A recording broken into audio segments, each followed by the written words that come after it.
Welcome back student. आज की इस क्लास में जो है हमारा थर्ड बुक स्टार्ट हो रही है।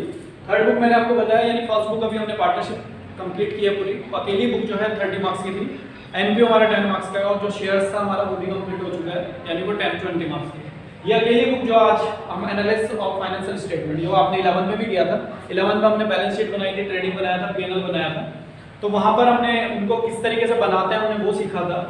तो यही बुक को एनालाइज करेंगे हम 12th में। हमारे पास क्या है, हमने उनको बनाना नहीं है, फाइनेंशियल स्टेटमेंट को हम बनाएंगे नहीं, हम उनको क्या करेंगे, सिर्फ क्या करेंगे, एनालाइज करेंगे। ठीक है, तो किस तरीके से उनको एनालाइज करते हैं वो हम आगे के चैप्टर में सीखेंगे। ये बुक जो है हमें पूरे 20 मार्क्स को देती है, तो 20 मार्क्स का मैटर हमें इस बुक से मिलेगा, और ये फर्स्ट चैप्टर है।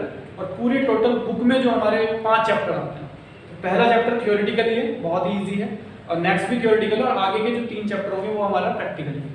तो इस पूरे चैप्टर का नाम है हमारा financial statement of a company, यानी किसी भी कंपनी के फाइनेंशियल स्टेटमेंट यानी वित्तीय विवरण होते हैं। अब सबसे पहली चीज ये आती है कि ये होते क्या है ना, तो ये आपने 11 में भी पढ़े थे कि होते क्या है। तो सबसे पहले मीनिंग, अगर मीनिंग की हम बात करें, इसका मीनिंग जो डिफाइन किया हुआ है कंपनी एक्ट 2013 सेक्शन 2 सबसेक्शन 14 में, अगर हम उसको पढ़ते हैं तो उन्होंने क्या बोला है कि जो फाइनेंशियल स्टेटमेंट होते हैं वो एक समरी होता है। किस चीज की, जो फाइनेंशियल इंफॉर्मेशन होती है, फाइनेंशियल इंफॉर्मेशन यानी पूरे ड्यूरिंग द ईयर आपने क्या किया क्या नहीं किया, उसका पूरा एक विवरण होता है। और वो किस लिए हम प्रिपेयर कर रहे हैं, ताकि हम उस इंफॉर्मेशन को कम्युनिकेट कर दें, किसको, फाइनेंशियल यूजर्स को। अब यूजर्स हमारे दो होते हैं, एक कौन होता है, एक इंटरनल यूजर होता है और एक एक्सटर्नल यूजर होता है। इंटरनल यूजर्स को जो जैसे आपका मैनेजमेंट हो गई, ऑनर्स हो गया, एम्प्लॉय वर्कर्स हो गया, है ना। और एक्सटर्नल यूजर कौन होता है, गवर्नमेंट्स हो गई, जो आपका कॉम्पिटिटर है, जो सप्लायर है या इन्वेस्टर है, वो जो बाहर के जो बंदे हैं जो जानना चाहते हैं कि आपकी फर्म में चल क्या रहा है, तो उनके लिए हम क्या करते हैं, उसको फाइनेंशियल स्टेटमेंट को प्रिपेयर करते हैं। तो इस चैप्टर में वो है क्या, वो हम पढ़ेंगे। तो मीनिंग अगर मैं बोलूं, मीनिंग क्या है, अगर हम सिंपल वर्ड्स में कहें, फाइनेंशियल स्टेटमेंट एक ऐसी समरी है पूरे ड्यूरिंग द ईयर की, जो ये बताती है कि हमने कितना गेन किया, कितना हमें लॉस हुआ, हमारी एक पर्टिकुलर डेट पे कितनी एसेट्स हैं, कितनी लायबिलिटीज हैं, तो इन सब के बारे में हमें फाइनेंशियल स्टेटमेंट नॉलेज देती है। और लास्ट में जब हम उनको प्रिपेयर कर लेते हैं, हम किसको कम्युनिकेट करते हैं, यूजर्स को। दोनों यूजर्स वहां पे आएंगे, इंटरनल यूजर्स भी और एक्सटर्नल यूजर्स भी। अब बात करते हैं, देखिए अब उस फाइनेंशियल स्टेटमेंट में होता क्या। 11th में हमने 3 चीजें की थी, एक 2 अकाउंट थे और एक स्टेटमेंट था। 2 अकाउंट कौन कौन से थे, ट्रेडिंग अकाउंट और एक प्रॉफिट एंड लॉस अकाउंट। यहाँ पे क्या होगा, और फिर हम बैलेंस शीट बना देते हैं। यहाँ पे क्या होता है 12th में, यानी 12th में जो इस चैप्टर में आपका थोड़ा सा एक्सटेंड हो गया, वो एक बैलेंस शीट होती है। फाइनेंशियल स्टेटमेंट के कौन कौन से पार्ट होते हैं, एक बैलेंस शीट होगी, दूसरा statement of profit and loss account, तीसरा नोट्स ऑफ अकाउंट, और चौथा है cash flow statement. Cash flow statement इस बुक का लास्ट चैप्टर है, चैप्टर नंबर 5। तो अब बैलेंस शीट क्या है, ये आपको पता है कि बैलेंस शीट एक क्या है, एक ऐसा स्टेटमेंट है जो कि किसी भी ऑर्गेनाइजेशन या किसी भी कंपनी का एक फाइनेंशियल उसका पोजीशन क्या है उसके बारे में हमें नॉलेज देता है कि आपकी एक पर्टिकुलर डेट पे, अब वो पर्टिकुलर डेट क्या होती है, 31 मार्च हो सकती है या 31 दिसंबर, कि उस दिन आपकी एसेट्स और लायबिलिटी कितनी है और क्या उनकी वैल्यू है। ठीक है, statement of profit and loss, ये भी आपको पता है कि एक पूरे ड्यूरिंग द ईयर, यानी 1 अप्रैल और से लेकर के 31 मार्च तक आपने कितना अर्न किया, कितना आपको लॉस हुआ, कितना एक्सपेंसेस हुआ, इस चीज के बारे में जो नॉलेज देता है वो क्या होता है, स्टेटमेंट ऑफ इनकम, जो कि 11 में भी आपने पढ़ा है। ठीक है, बस यहाँ पे थोड़ा सा डिफरेंट होगा, वो आगे बात करेंगे। अब आते हैं notes of account. Notes of account compulsory है कंपनी को बनाना। अब ये होता क्या है, बैलेंस शीट और पीएनएल में हम कुछ टर्म्स को यूज करते हैं और उन टर्म्स के बारे को उनको डिस्क्लोज करना होता है। सपोज लीजिए, जैसे मैंने यहाँ पे लिखा हुआ शेयर होल्डर फंड, अभी फॉर्मेट में अभी इसकी बात करेंगे। शेयर होल्डर फंड, अब ये है क्या, अब आपको नहीं पता, तो कुछ टर्म्स ऐसी होती है जो कंपनी क्या करती है, अपनी फाइनेंशियल स्टेटमेंट में यूज कर लेती है। अब वो टर्म्स एक्चुअल जो बंदा है, जो कस्टमर है या जो सप्लायर है, जो इन्वेस्टर है, उसको नहीं पता है, तो कंपनी एक्ट के अकॉर्डिंग उनको डिस्क्लोज करना होता है। तो किस स्टेटमेंट में करता है, नोट ऑफ अकाउंट। ठीक है, और लास्ट होता है cash flow statement. Cash flow statement क्या है, cash flow statement is a statement which show that cash inflow and outflow during the year, यानी पूरे साल में कितना आपके पास कैश आया और कितना गया, जो स्टेटमेंट ये बताता है उसी को क्या कहते हैं, कैश फ्लो स्टेटमेंट, रोकड़ प्रवाह विवरण।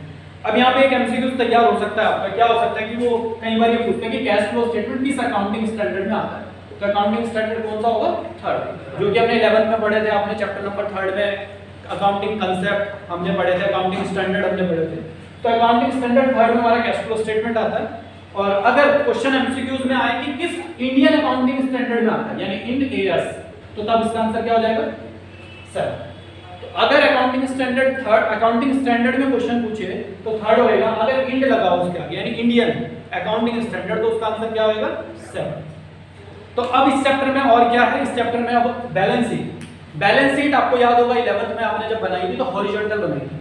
हॉरिजॉन्टल क्या होता है, आपने इस तरीके से बैलेंस शीट को बनाया था, यानी इस तरफ आपने लायबिलिटीज लिखी थी और इस तरफ क्या लिखी थी, एसेट्स। आपने ये बैलेंस शीट बनाई थी अगर याद, एक तरफ इधर और इधर। लेकिन 12th में यानी कंपनी एक्ट 2013 और शेड्यूल 3 के अकॉर्डिंग जो आपका बैलेंस शीट और पीएनएल का जो फॉर्मेट है वो वर्टिकल है। वर्टिकल मींस क्या होता है, आप यहां पे देखेंगे बैलेंस शीट का फॉर्मेट मैंने बनाया है, balance sheet as on dated, ये पूरी की पूरी यहां से लेके लायबिलिटीज है और उसके बाद एसेट्स यहां ना होकर के नीचे है। क्लियर होगा? तो इन चीजों के बारे में हम डिस्कस करेंगे। तो एक चीज और याद रखना है, दूसरा एमसीक्यू क्या तैयार हो सकता है कि कंपनी एक्ट 2013 शेड्यूल 3 के अकॉर्डिंग जो फाइनेंशियल स्टेटमेंट है उसका जो स्ट्रक्चर है वो वर्टिकल है, हॉरिजॉन्टल है या दोनों है या कोई भी नहीं है। तो आपका आंसर क्या होगा, वर्टिकल। वर्टिकल में मतलब ऐसे इस तरीके से, यानी ऊपर लायबिलिटीज और नीचे एसेट्स। अब आगे के जो चैप्टर्स हैं उनमें हम इन टर्म्स के बारे में बात करेंगे। अब कुछ नए टर्म्स हैं, 11 में आपने नॉर्मल पढ़ा था, एक तरफ आप लायबिलिटीज डायरेक्ट उठा के लिख देते थे और एसेट्स भी डायरेक्ट। अब यहाँ पे जो हम एसेट्स और लायबिलिटीज उठा के लिखेंगे वो हेडिंग्स के अंदर आएंगे। अब हेडिंग्स के अंदर जैसे हम बैलेंस शीट अगर हम देखें, बैलेंस शीट ये आपको मिलेगी और पर्टिकुलर लिखा है नोट नंबर और ये करंट ईयर है आपका लास्ट ईयर 2 साल का अगर हम कंबाइंड। अब यहाँ पे देखिए पहला क्या लिखा है, इक्विटी एंड लायबिलिटी, यानी ये लायबिलिटी साइड है, यहाँ से देखिए यहाँ, उसके बाद टोटल है, फिर एसेट्स है आपका ये और फिर इसका टोटल। तो ये आपका टोटल दोनों का इक्वल ही होगा। बैलेंस शीट का एसेट्स और लायबिलिटी का इक्वल होता है। अब सबसे पहली चीज इक्विटी एंड लायबिलिटीज में अगर मैं बोलूं टोटल मिला के 3 हेडिंग होती है। कितनी हेडिंग होती है, 3। पहली हेडिंग क्या होती है, ये होता है शेयर होल्डर फंड, दूसरा नॉन करंट लायबिलिटी, तीसरा होता है करंट लायबिलिटी। इन तीनों को जोड़ने पे टोटल लायबिलिटी आती है। आगे हम चैप्टर नंबर 4 करेंगे, वहां पे रेशियो करेंगे। तो अगर पूछे थे भाई कि आपने टोटल लायबिलिटी बताना है, तो टोटल लायबिलिटी का मतलब share holder fund plus non current liabilities plus current liability. अब क्वेश्चन ये राइज होता है कि ये शेयर होल्डर फंड है क्या। तो सबसे पहली चीज हम ये देखेंगे कि शेयर होल्डर फंड है क्या। अब शेयर होल्डर फंड में 3 चीजें आती हैं। सबसे पहला क्या आएगा, शेयर कैपिटल, दूसरा रिजर्व एंड सरप्लस और तीसरा आता है money receive against share holder, यानी कि आपको मनी रिसीव हो रही है किसके अगेंस्ट में, शेयर होल्डर के। अब 1 बाय 1 हम पढ़ेंगे।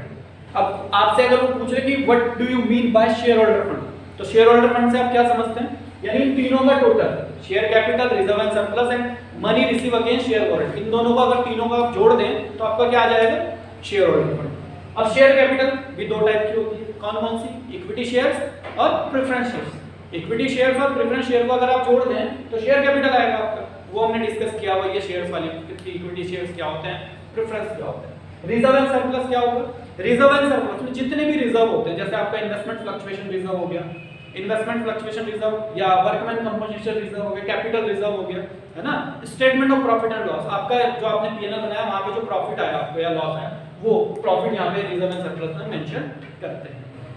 Money receive against share warrant, अब ये शेयर वारंट क्या है, आप नई चीज देखेंगे, ये शेयर वारंट है क्या।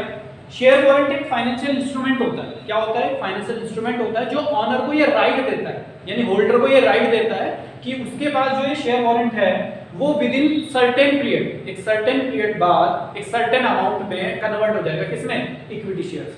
कहने का मतलब मैंने आपसे पैसा लिया, एक सर्टिफिकेट आपको दिया और उस सर्टिफिकेट पे मैंने लिख दिया कि 2 साल बाद ये जो सर्टिफिकेट है और इतने रुपए में ये कन्वर्ट हो जाएगा किसमें, इक्विटी शेयर्स में, यानी ऑटोमेटिकली वो कन्वर्ट किसमें हो जाता है, इक्विटी शेयर्स में। तो इसलिए उसको money receive against share holder, ये भी किसका पार्ट है, शेयर होल्डर फंड का पार्ट है।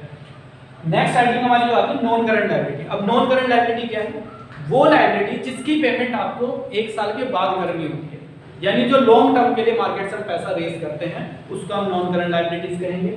नॉन करंट लायबिलिटीज में सबसे पहली चीज क्या आएगी, long term borrowing. Long term borrowing का मतलब लंबे समय, जैसे इसमें स्पेशली क्या आएगा, डिबेंचर्स। डिबेंचर्स जो आता है किसके अंदर आता है, लॉन्ग टर्म बोरिंग के लिए। अभी आपने किया था, हमने लास्ट वॉल्यूम 2 में हमने जो किया डिबेंचर्स में, है ना। उसके बाद other long term liabilities, others long term liabilities क्या हो सकता है, आपने बैंक से लोन लिया, लंबे समय के लिए क्या लिया आपने, बैंक से लोन ले लिया, आपने 10 साल के लिए लोन ले लिया, 5 साल के लिए लोन ले लिया, तो वो किसमें आएगा, अदर लॉन्ग टर्म लायबिलिटी, यानी इसके अंदर आप लिख भी सकते हैं क्या आ जाएगा, बैंक लोन। उसके बाद लॉन्ग टर्म प्रोविजन, अब आप प्रोविजन भी करते हैं, जैसे प्रोविजन फॉर डेप्रिसिएशन, डेप्रिसिएशन के लिए आपने प्रोविजन किया, यानी फ्यूचर में होने वाली पॉसिबिलिटी या कोई भी लायबिलिटी अराइज हो भी सकती है और नहीं भी हो सकती है, उसके लिए पहले से ही आपने प्रोविजन कर दिया लंबे समय के लिए, तो कहेंगे लॉन्ग टर्म प्रोविजन। तो लॉन्ग टर्म जो भी होगा वो टोटल उसका क्या बनता है, नॉन करंट लायबिलिटी। अब नेक्स्ट आता है last heading current liability. Current liability क्या होती है?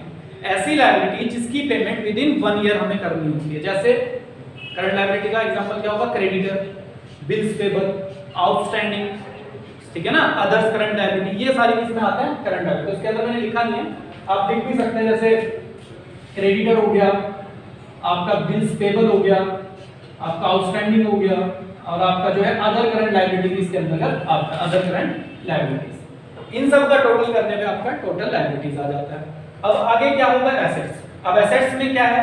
सबसे पहली चीज, एसेट्स आपको पता है जिन पर हमारा लीगल राइट होता है और जो हमारी पॉकेट में पैसा बना करके डालते हैं, वो हमारी लायबिलिटी एसेट्स होती हैं, और लायबिलिटीज वो जो पॉकेट से पैसा निकालते हैं। तो एसेट्स में क्या होगा? सबसे पहले नॉन करंट एसेट्स होती हैं और करंट, दो ही टाइप की है, current assets, sorry non current asset और करंट एसेट। अब करंट नॉन करंट एसेट्स के भी टाइप्स हैं, जैसे फिक्स एसेट्स। अब फिक्स एसेट्स भी दो टाइप की होती हैं, जैसे टेंजिबल और इनटेंजिबल। आपने 11 में भी पढ़ा है, अभी तक हमने, ये तो नॉर्मल चीज है।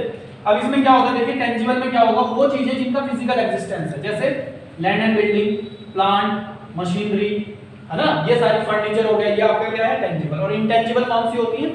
ऐसी एसेट जिनका फिजिकल एग्जिस्टेंस नहीं होता है। तो फिजिकल एग्जिस्टेंस जिनका नहीं होता वो क्या होती है?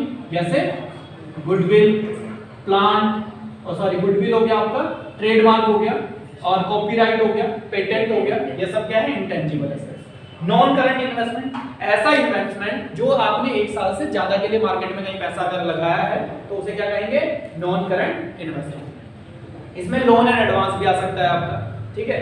उसके बाद आती है करंट एसेट्स। करंट एसेट्स क्या होती हैं? Current assets are those assets which are converted into in cash within 1 year. यानी ऐसी एसेट जो 1 साल के अंदर कैश में कन्वर्ट हो जाती है, उनको हम क्या कहेंगे?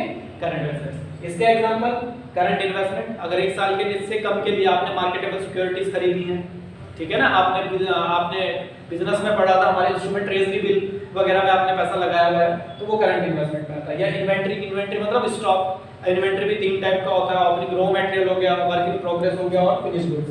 और ट्रेड रिसीवेबल तो पता ही है, बिल्स ऑफ एक्सचेंज में पढ़ा था, टीआर और BP, bills payable, trade receivable. और ट्रेड रिसीवेबल में दो चीजें आती हैं, डेटर और बीआर। ट्रेड रिसीवेबल में कौन-कौन आता है? डेटर और प्लस बीआर, बिल्स रिसीवेबल। और उसके बाद कैश एंड कैश इक्विवेलेंट, यानी जो कैश और कैश इक्विवेलेंट जो कैश के ही जैसा है, ठीक है। इसमें करंट इन्वेस्टमेंट आ गया, मार्केटेबल सिक्योरिटी और बैंक बैलेंस अगर आपका है। तो ये था आपका बैलेंस शीट का फॉर्मेट। ये मैंने इसलिए बताया, इस चैप्टर से जो क्वेश्चन आएगा वो 4 मार्क्स का आता है। आप इस चैप्टर से जो गेन कर सकते हैं वो 4 मार्क्स का क्या गेन करेंगे? यहाँ पे जो क्वेश्चन आता है हेडिंग और सब हेडिंग का आता है। सपोज वो पूछेगा आपसे कि आप बताइए कि इक्विटी जो शेयर है इसकी हेडिंग और सब हेडिंग बताना है। इसका क्या बताना है? आपने मेन हेडिंग बताना है और सब हेडिंग बताना है। अब यहाँ पे देखिए इक्विटी शेयर होल्डर, सबसे पहले शेयर लगा है, तो ये किसका पार्ट होएगा? शेयर होल्डर का। मेन तो शेयर होल्डर है, और उसके अंदर भी किसका आएगा? शेयर कैपिटल का। तो इस क्वेश्चन का जो मेन हेडिंग है वो शेयर होल्डर फंड हो गया, और सब हेडिंग क्या होगी? Share capital. शेयर कैपिटल के अंदर आता है इक्विटी शेयर कैपिटल। इस तरीके का क्वेश्चन 101% आप प्रीवियस ईयर के क्वेश्चन पेपर उठा के देखेंगे तो उसमें 4 नंबर का क्वेश्चन यहीं से बनता है कि वो हेडिंग और सब हेडिंग पूछेगा, ठीक है। तो आपको वो पता होना चाहिए कि भाई वो हेडिंग उसकी क्या है और सब हेडिंग मेन हेडिंग क्या है उसकी। तो ये था इसका फॉर्मेट। इसके बाद पीएनएल का भी फॉर्मेट होता है। तो पीएनएल के फॉर्मेट से हेडिंग और सब हेडिंग नहीं आती है, तो उसको हम आगे वाले चैप्टर्स में करेंगे डिस्कस। तो आज की इस वीडियो में सिर्फ इतना ही। अगर आपको ये वीडियो अच्छी लगी तो लाइक और शेयर करना ना भूलें।